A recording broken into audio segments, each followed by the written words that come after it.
Voici un extrait d'un poème tiré d'une certaine fin de siècle de Claude Beausoleil qui s'intitule Chant 7. J'en lis des passages.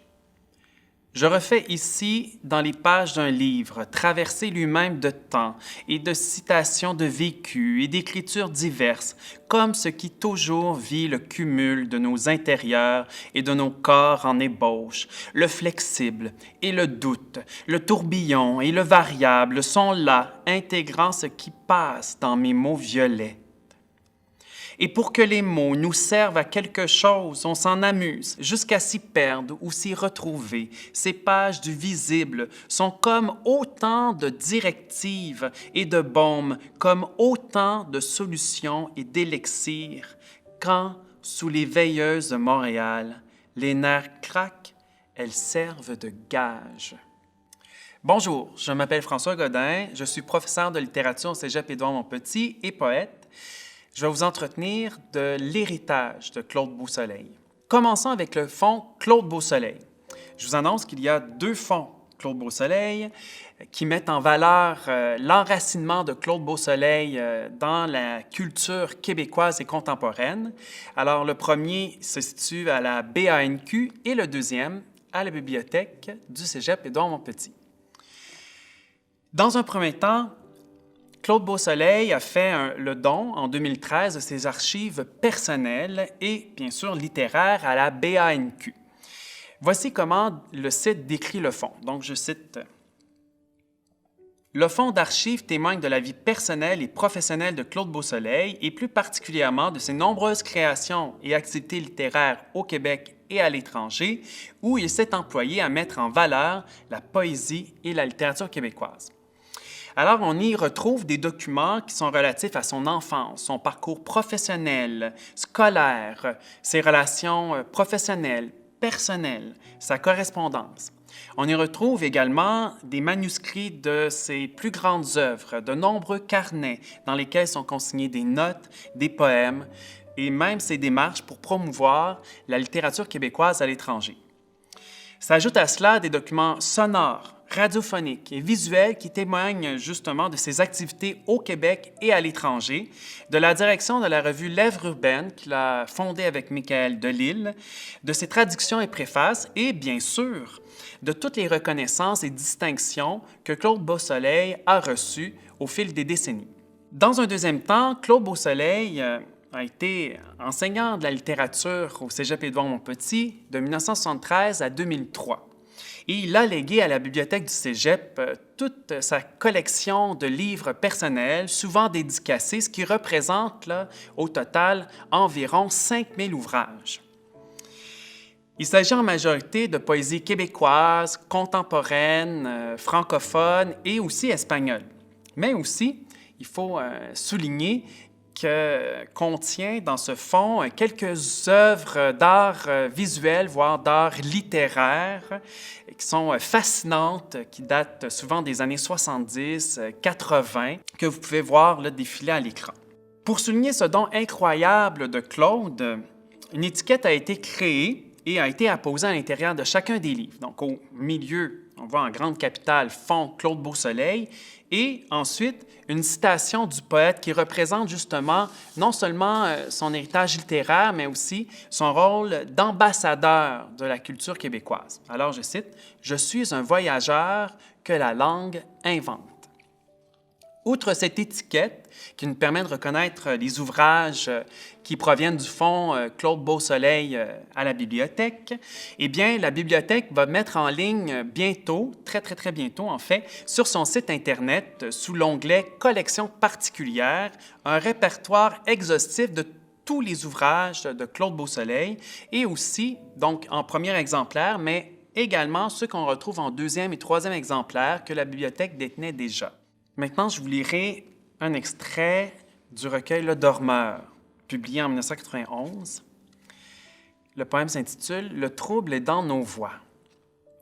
Tout doucement, les heures surchargent les circuits. Une densité s'évertue à tenir les mots dans des lieux plus secrets que tes bras, tes lèvres, ta nuque et ta chevelure désarmée demandent pourquoi le temps se perd hors de nous, déplaçant des cauchemars tant de questions dans tes poses dépliées. Ton visage entre nous a l'allure d'un poème.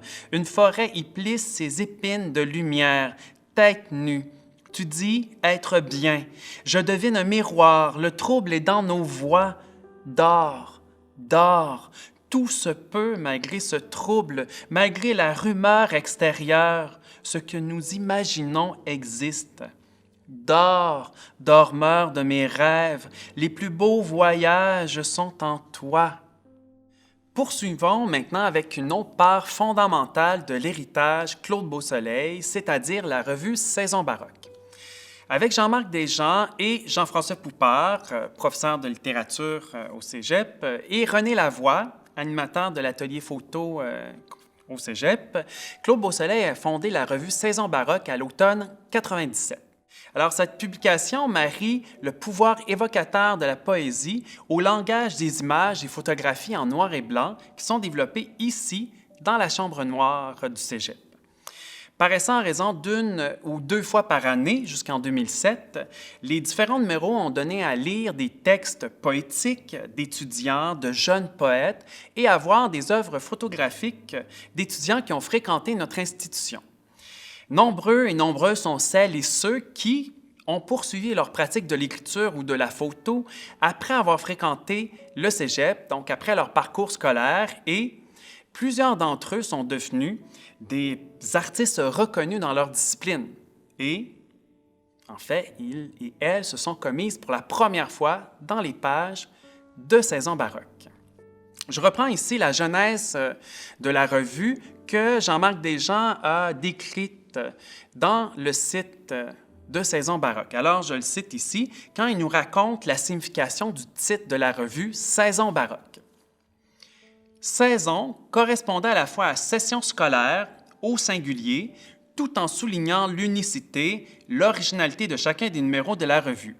Baroque faisait référence à la diversité des œuvres qui allaient être publiées dans chacun des numéros. Chaque numéro se ferme sur la citation de Gaston Miron en une seule phrase nombreuse qui voulait unir la diversité des écritures en une seule passion pour l'art. Je ferme la citation. Alors, au total, 12 numéros ont paru jusqu'en 2007. 5 ans après, soit en 2012, je souhaitais vivement reprendre la revue et poursuivre sa mission, c'est-à-dire réaliser le travail d'orfèvre qu'exige en fait la poésie et la photo. Depuis, 2 numéros par année sont publiés et pour mon plus grand bonheur, la poésie et l'art sont unis avec les étudiants et pour le grand plaisir, bien sûr, de ses fondateurs. Claude Beausoleil, bien sûr, comme les autres fondateurs, était ravi de constater que la revue pouvait désormais voler de ses propres ailes. Par ailleurs, les étudiants ont pu fréquenter dans les pages de la revue Claude avec quelques poèmes qu'il nous a donnés au fil des années. Et justement, on va terminer en vous présentant son dernier don dans la revue.